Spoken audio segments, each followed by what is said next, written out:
All right, guys, welcome back to another episode of the Mogul Marathon Real Estate Podcast. I'm your host, Yannick Cudjoe-Virgil, and I'm very, very excited for our guest today. Our guest is an expert in industrial real estate. He went through, a couple of cycles, but most notably, the Great Recession, and he just has a ton of knowledge in the industrial real estate space. But before we get into the show, please rate and review the podcast. We've been getting so much good feedback about this podcast, and I really take the review seriously. So it really helps to get high quality guests like the one we have today and visibility on all podcast platforms. So our guest today is Joel Friedland. Now, Joel is the founder of Brit Properties, a boutique owner and operator of industrial real estate. And since 1989, Brit's Chicago-based team has acquired 95 industrial properties with an aggregate value of nearly $200 million. And through hands-on acquisition and skillful property management, Brit Properties strives to provide their pool of investors with consistent cash flow, appreciation in value, and straightforward communication. So, Joel, thank you so much for being a guest on our show today. It's great to be with you. Before we start, can I tell you a funny story? Absolutely. I've watched you. I know your story, and I've enjoyed listening to you on your podcasts and as a guest on other podcasts. See that thing on the wall behind me? Yeah. So I went to the University of Michigan. So I was a Wolverine, and my wife found that thing. If you look at it, I don't know if I can tilt, but that is a gate that somebody stole from Ohio State. Right there. Well, we have one thing in common. We hate Ohio State. So, although they always, they always, when I played at Maryland, they always, they crushed us. So, it's not a fun time anytime I hear Ohio State. I've captured their gate. I have it right on my wall. That's amazing. So, Joel, you have a ton of experience in the real estate space. Give our audience a little bit about, who you are and how you got to where you are today. Sure. So I'm 63, and I grew up in the suburbs of Chicago, a suburb called Highland Park. Unfortunately, that's where there was a shooting at the July 4th parade last year. So our town is a little more infamous for a bad thing, but it's a wonderful place. Chicago, being a big city and being right in the center of the United States, is a great location for distribution and manufacturing. And so when I graduated from Michigan, I met this guy who was 63 years old, which is my age now. His name was Milton Podolsky, and he was the founder of a company that owned 84 industrial buildings. And he was looking for someone to do leasing. In 1981, interest rates were 17%. Ouch! And it was terrible. It was a really bad recession. And I met him and I interviewed with him, and he said to me, what would you do to fill up my 9 vacant buildings? I've got 84 buildings, but these are rough times. And I said, well, when I was a kid, I went door to door as a landscaping lawn cutting guy, starting at age 14, and I knocked on doors and I had people hire me. 70 different families hired me to cut their lawn and trim their bushes and trees. I said, I would just go door to door in an industrial park, and I'd say to people, hey, you're a tenant here. We have a building down the street. Would you like to lease a new building? And he looks at me, he said, you would cold call door to door?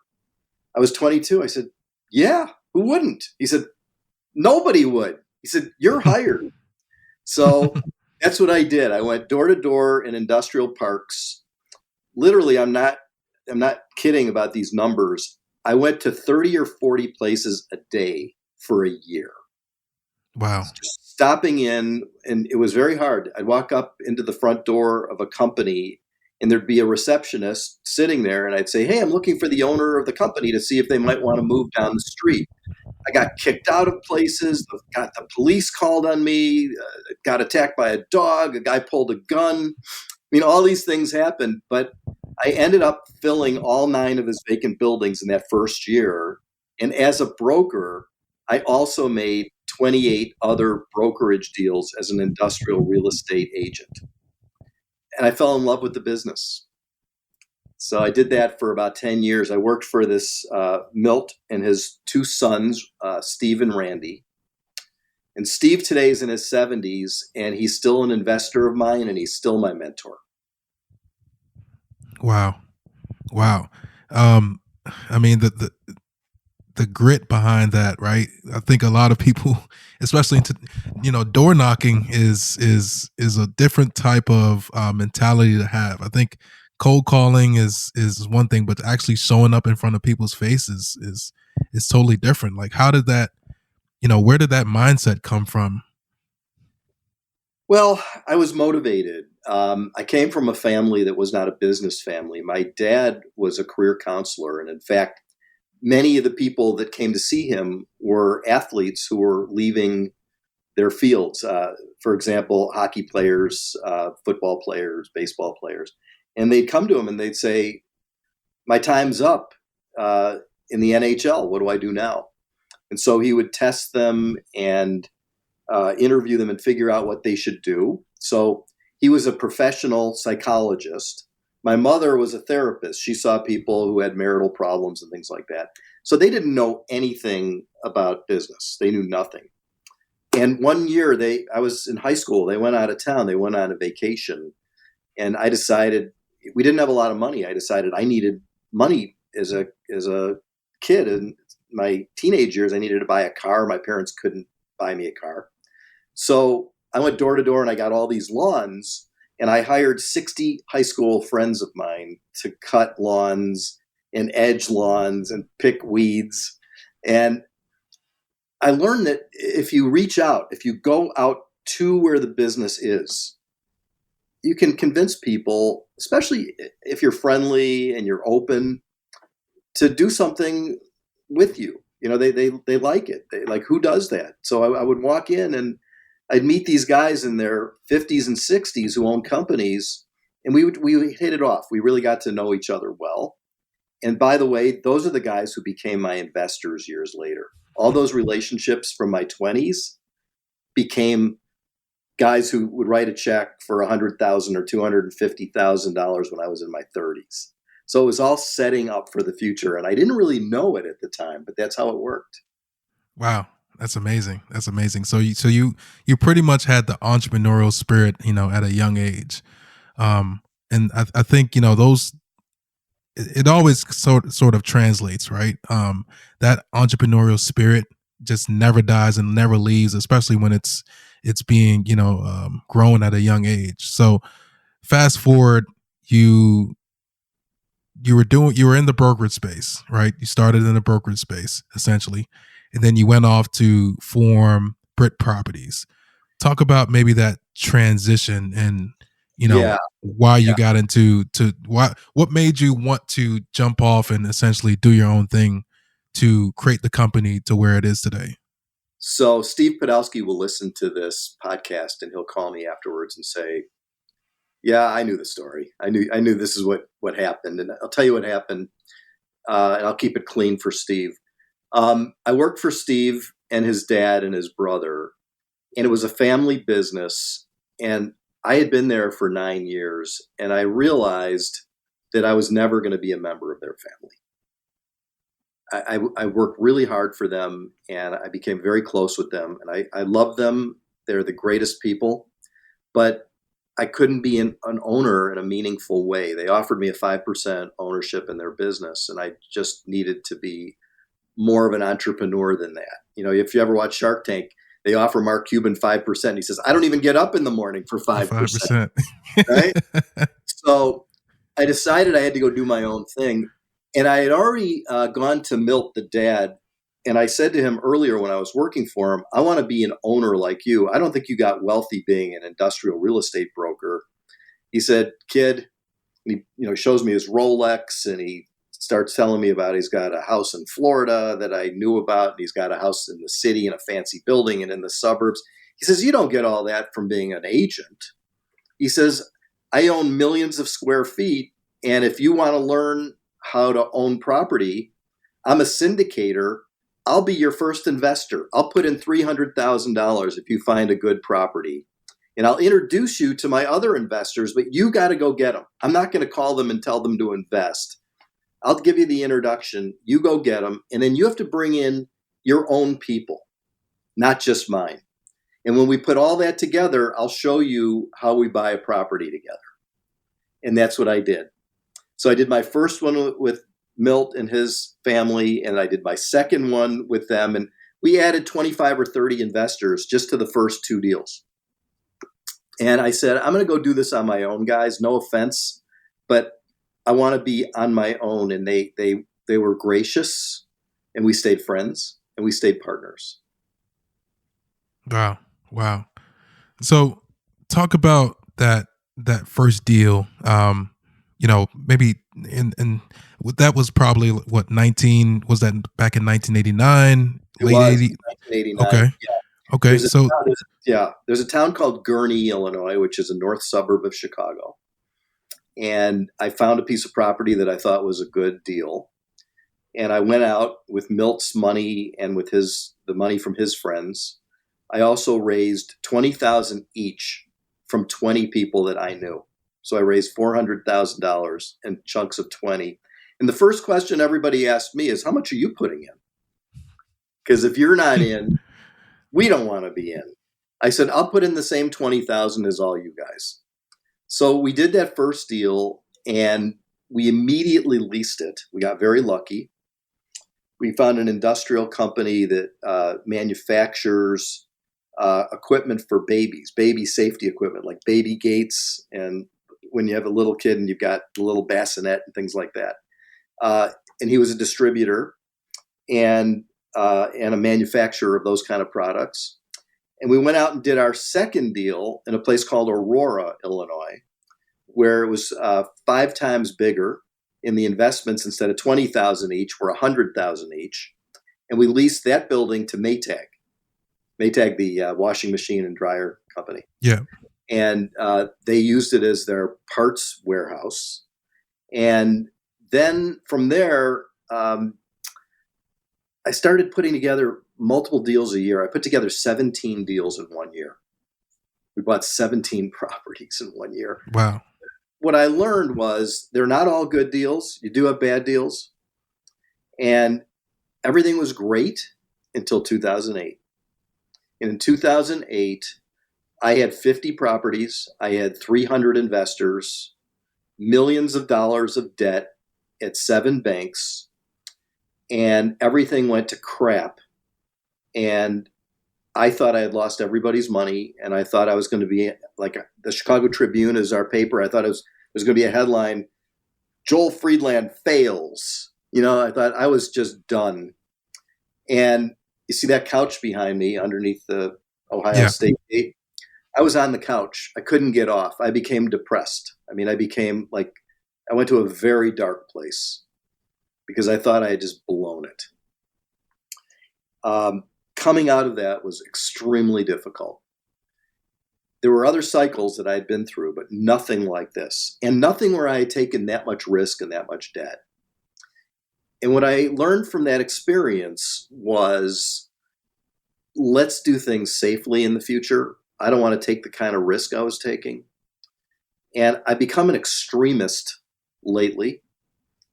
I'm doing all cash deals with no mortgages, no bank, no mortgage. You have these guys who are like these hot shots, and they come on and they tell you, I'm going to show you how to do deals with no equity.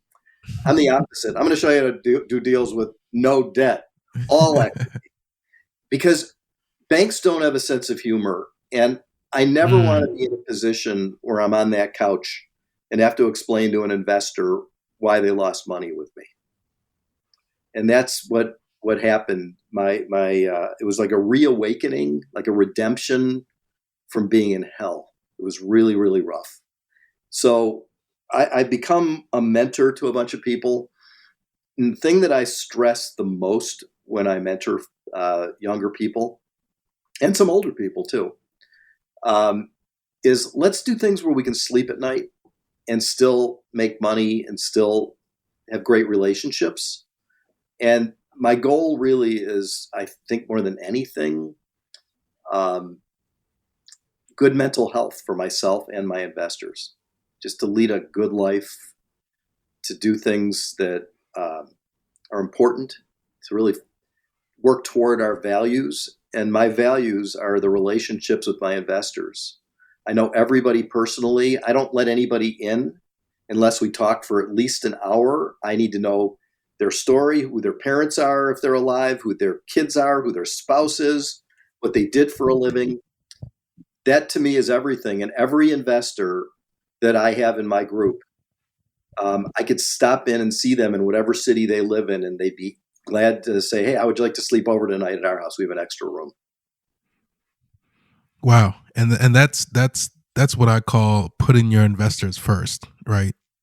Especially in the world of private equity, where your investors are essentially the lifeblood to some degree of your business, right? And um, there's a lot there's a lot to worry about in this space when you're trying to execute a business plan, whether you're trying to acquire a property, maybe operate it the right way, handle the property management. The last thing that you want to focus on is that sink in your stomach of how does my investor feel? That is not, anyone who is, the who has a good heart, that has a good morals, that feeling should be a natural feeling, don't you think?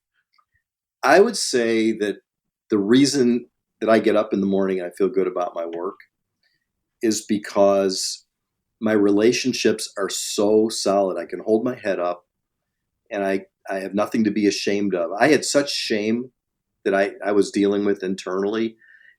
There's a woman who's a researcher named Brene Brown, who's on a bunch of TED Talks, and she's a writer, and she's on TV talk shows. And her whole thing is about shame and how people need to talk about what has hurt them and be authentic in order to get past it.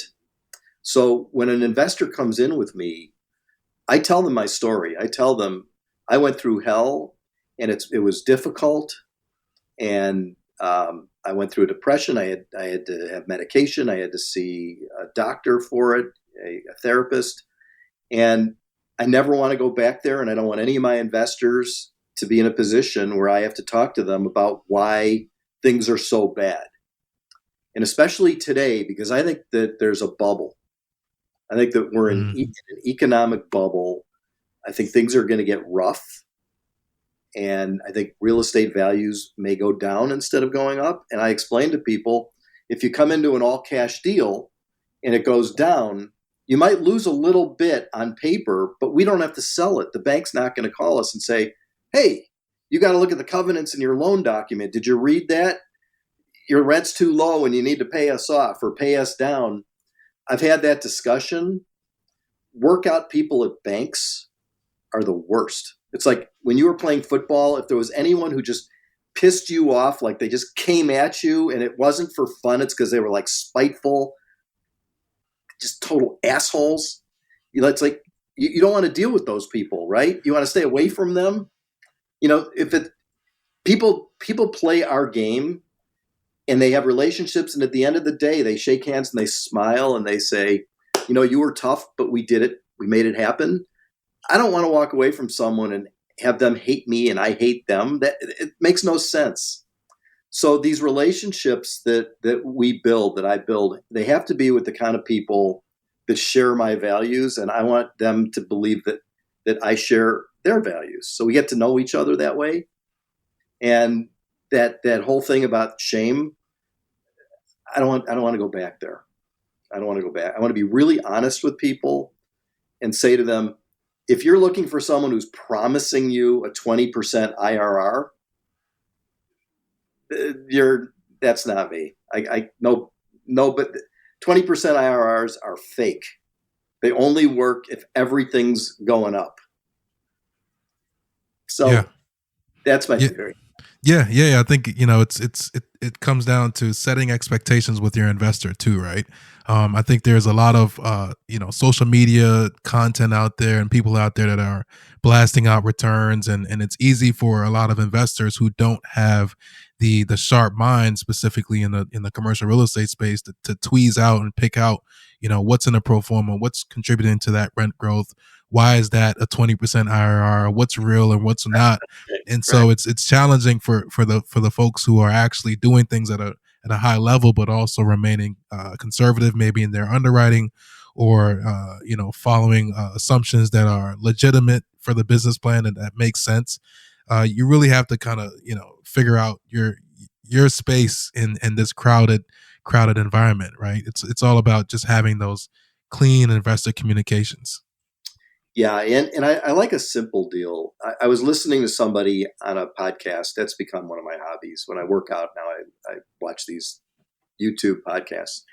And the guy was explaining his deal, and it was so complicated that I didn't understand it. So I called him the next day and I said, "Can you send me your private placement memorandum? I want to read it." He said, "Are you thinking of investing?" I said, "Well, I'm trying to figure out what you were talking about. I would consider investing, but I'd like to see it." So he has his assistant send me this thing, and it's 200 pages.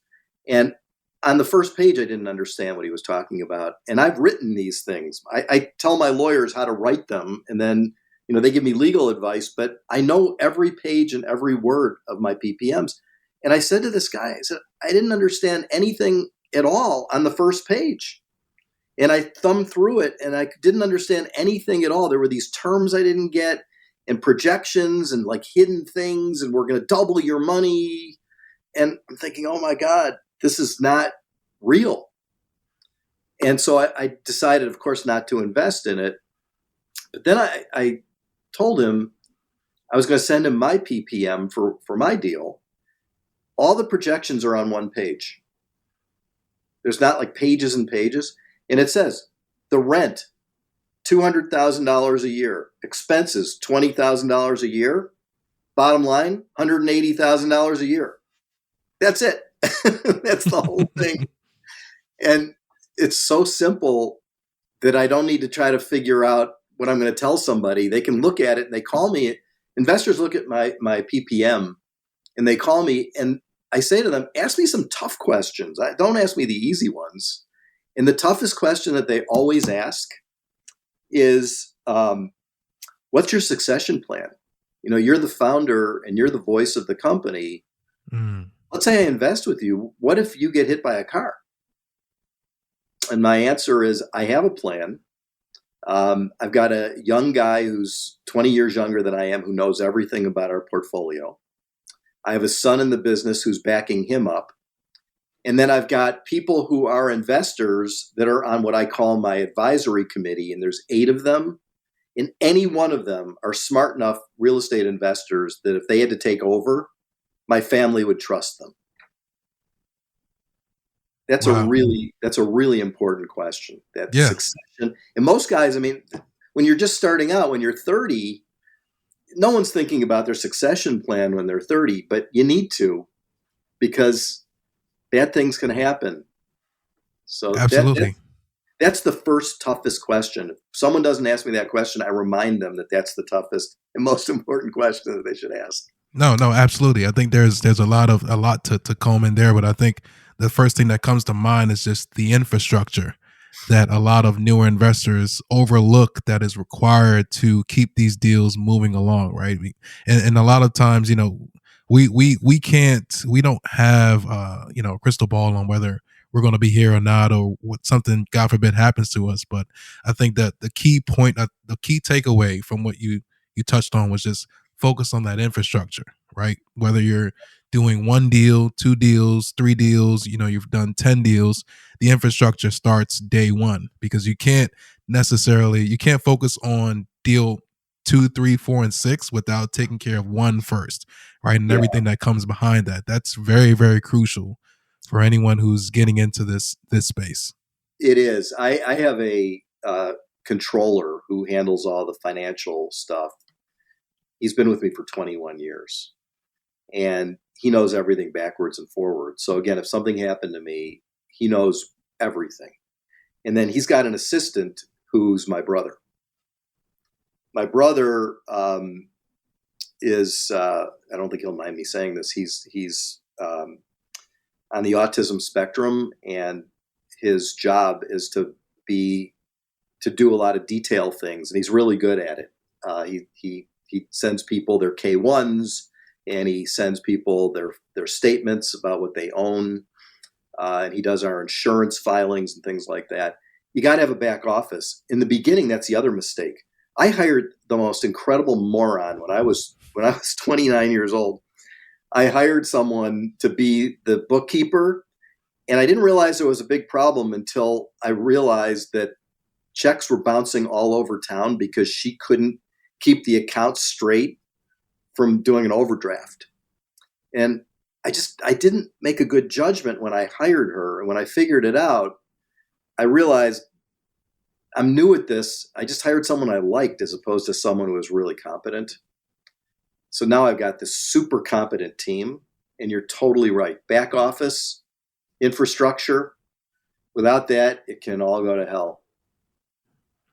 100% agree. 100% agree. I want to touch on your view on what's going on in the economy today. But before we move into that, for someone who is looking to get into the industrial space in 2023, right? What markets should they be looking at, or how do you identify what's maybe a good deal, right? I know that's a very subjective question, but in the industrial space, how should newer investors be looking at industrial, and maybe touch on the forecast for the positives in the industrial space, given the e-commerce boom that we're seeing in today's environment? Okay, so we do work with what are called B and C industrial properties. The big Amazon warehouses and the big Target warehouses that you see on the side of the highways in every town, you've got them where you are. Baltimore's got many large warehouses. We don't do that. We work with the smaller buildings, usually under 100,000 square feet, usually older. We have a lot of manufacturers in our buildings who make products. We've got people who make safety products, and we have people who make food products. We have a tenant that was on Shark Tank year one that makes protein bars. We had the company that made the croutons for McDonald's salads. I mean, just all kinds of little companies and large companies that need small buildings in a town. So Chicago has 1.3 billion square feet of industrial property. There's 20,000 companies. There's 8,000 single tenant buildings.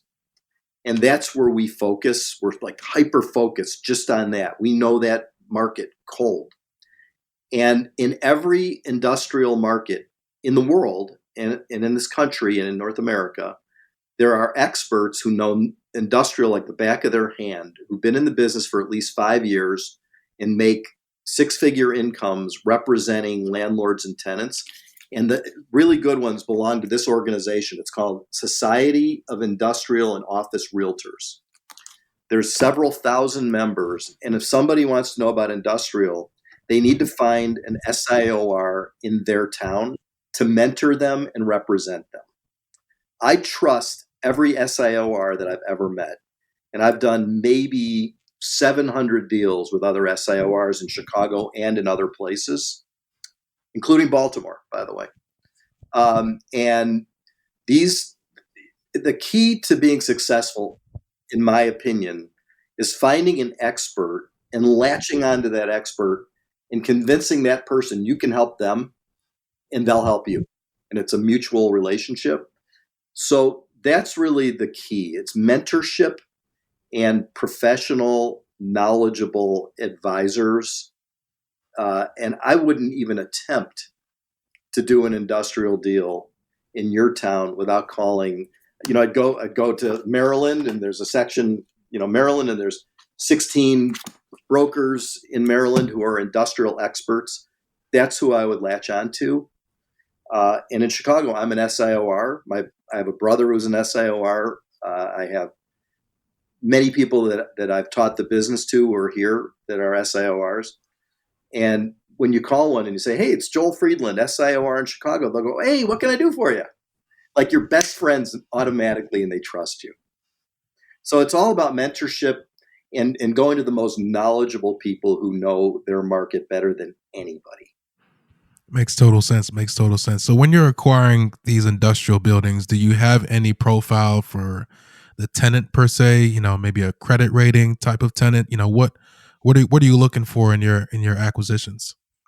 So our average tenant does about $20 million worth of revenue in whatever business they're in. Some are much smaller. They may be 4 or 5 million. They each occupy a freestanding building. They're the only tenant in the building. So it's like homes versus multifamily.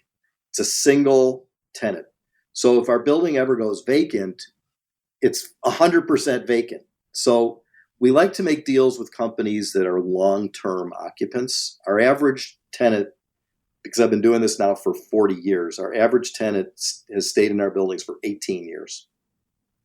So I want to find a tenant that's got machines and people that they bolt the machines into the ground. They bring the people there. They don't want to leave because getting new employees trained is really difficult.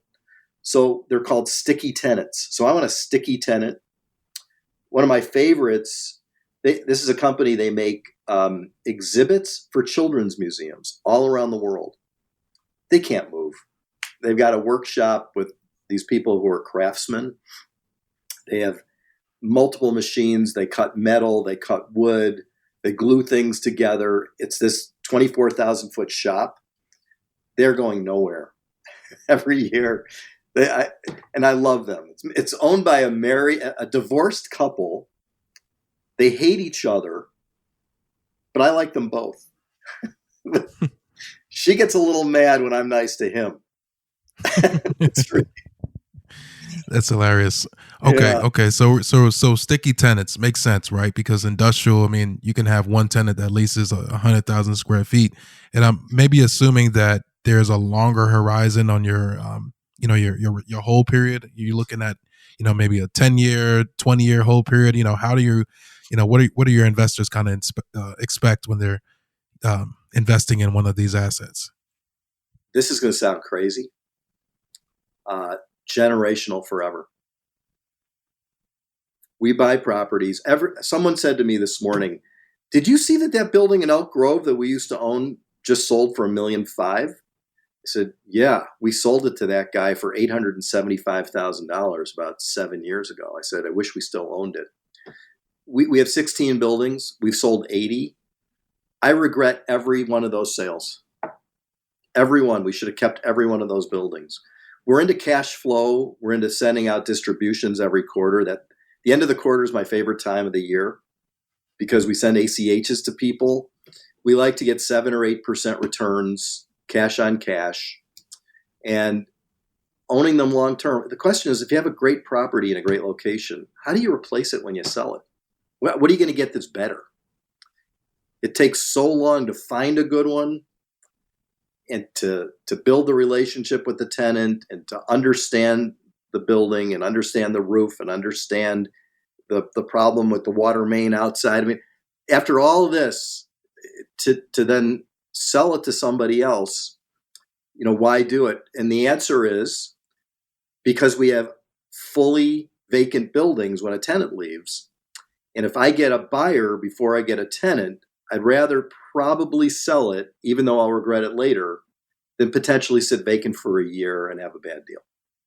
So every one of those 80 buildings that we've sold has been to somebody that's a user that needed the building for their business. It's like a tool for their business. So even though I say forever, the average hold period is 10 years.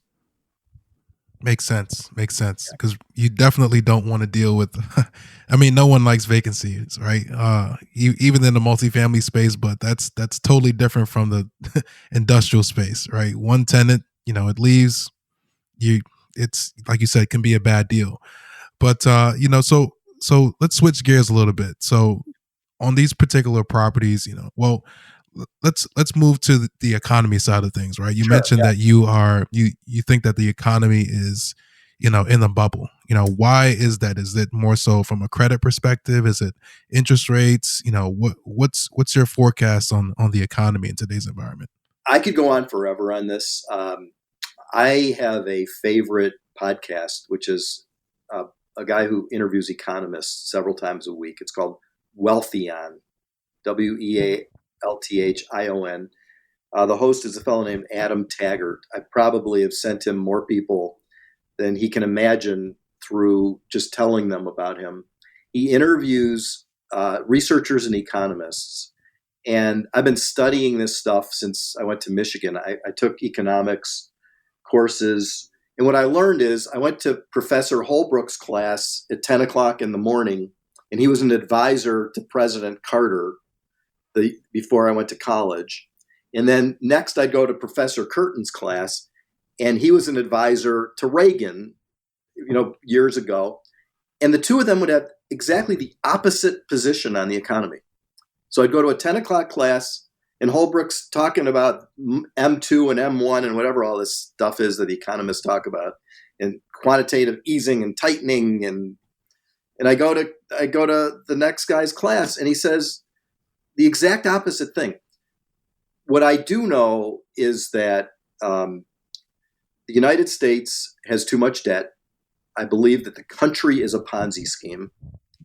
Janet Yellen, the Treasury Secretary, has said she's using extraordinary measures to keep the economy alive, which means they're paying people. I just bought some Treasury bills today. They're paying 4.9% for 120 days. And you got to be crazy to have cash anywhere but in those. So people are taking money out of banks. There's going to be more bank trouble, because why would you leave your money in the bank uninsured? If, let's say, you put $1 million in the bank, 250 is insured and the other 750,000 is at risk. If you put it in a T-bill, it's government backed. And instead of getting 0% return, you're getting a 5% return as of today. So there's going to be trouble. There's no way that with $31 trillion worth of national debt and a fight between the Republicans and the Democrats about raising the debt level, there's a debt ceiling right now, and there's a big fight about what to do about it. We're in a world of hurt as a country, and these interest rates are going to hurt commercial real estate. Maybe not industrial, because industrial is just so hot. I don't know. It's got to also have a pop. The bubble has to pop. It's been too good for too long. 15 years of good. In the last 3 years, industrial's gone up 35%, while office buildings have gone down 35%. But I believe that even industrial is going to hit a pop. And so I look at Warren Buffett and his sidekick Charlie, and they're saying, we have a lot of cash. We're not in a hurry to buy stuff. We'd rather buy nothing than do a stupid deal. So right now, I'm not buying much because I can't find much that's any good. And I think the economy is going to be real ugly over the next 6 to 8 months. Yeah, 100%. I think it's a lot going on out there. It's a lot going on out there, and it's especially for investors who are maybe trying to find their way, trying to find a way to make deals work. It's a challenging time in the capital markets, and I think looking at it holistically from a economy perspective, I mean, you're right. We're in a bunch of debt.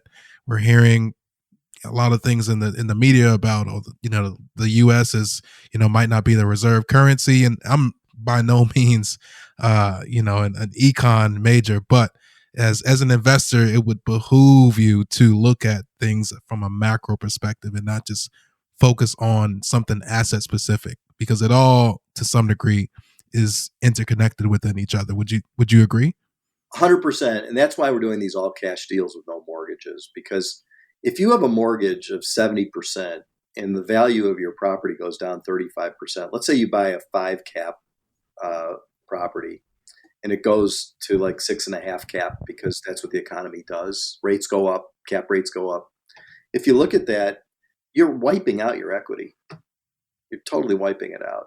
And these I was talking to you earlier about these workout people at banks. They are just nasty, awful people. The kind of people who go into being a cop or in the military because they want to kill people, those are the people that take jobs in the workout department at banks. They want to kill people.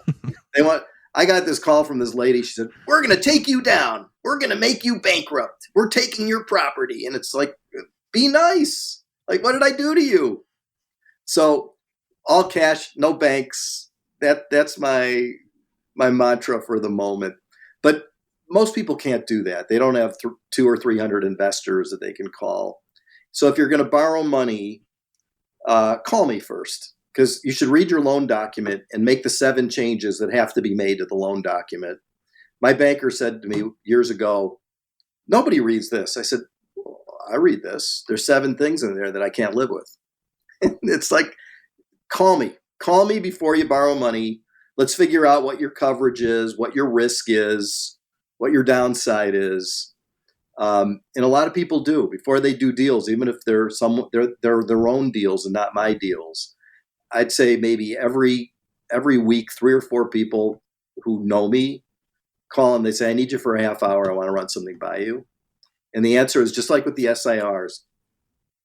Mentorship, expert advice is the answer to making the best decisions, in my opinion, in a good economy or a bad one. Absolutely. Absolutely. All great insights there. Mike, this has been a great conversation. I know that you're doing a lot in the real estate space. You have, a large portfolio. You have a ton of experience. I know you have a deal that you're working on right now, BC Rose. Can you share a little bit about that deal? Maybe our audience are interested in following up with you and learning more about your company and potentially investing with It's you as well. hysterical. It's hysterical. It's an incredibly fun deal.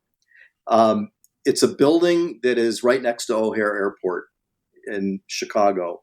And it's next to this fashion outlets mall and the fanciest hotels, but it's an industrial building. I bought it from the people who own the duty-free shops in the airports. They're billionaires out of Miami, and they got kicked out of O'Hare, and they had this place where they kept the watches and the jewelry and all that stuff. This was their warehouse. They forgot that they owned it. They're so rich that they forgot. And I found the property just sort of looking around. And I said to them, "Would you like to sell?" They said, "We didn't even know we owned it." "Yes, we will sell it." So we bought it, and I put it on the market for lease. And we found a tenant. It's called Empire CLS, and it's a limousine company that's going to store their very, very fancy cars in the building and have a place where their dispatchers work in the office.